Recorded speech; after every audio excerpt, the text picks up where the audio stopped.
ye tang jing giao ma jing ya le jing ten ju ni ai ma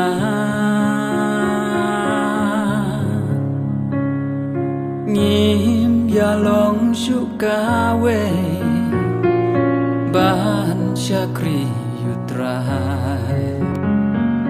la te rao da rong pong per te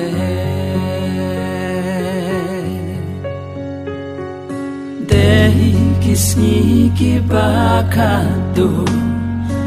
em what's ngom la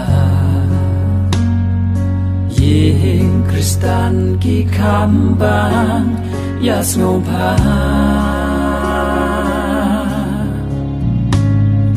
bahan tuai lanang ring swai halaying balay spa perteni klet no you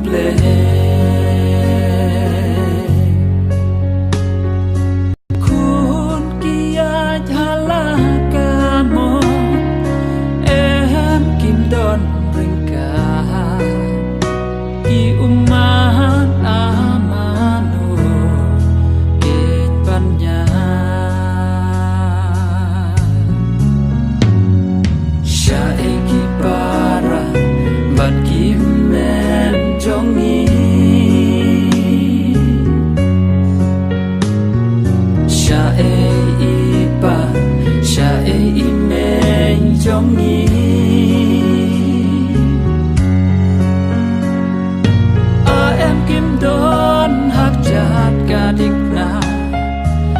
don tang ka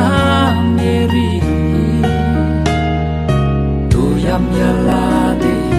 na bar ki khon jong pi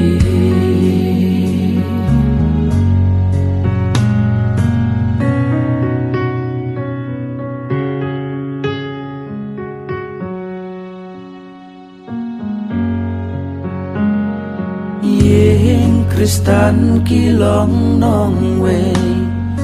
ya kaying mani ni ai be sharong pong pen thame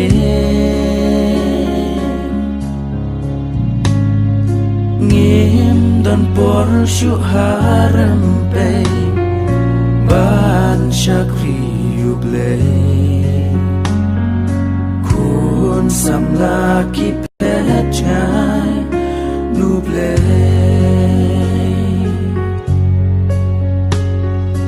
loy pen be yala kayi snap ong putra shaying mani koko wan pa shaiki para bat kimen jongi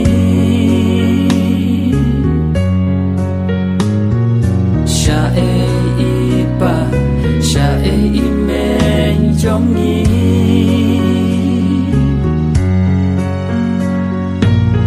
am kim don hak jat ka dikna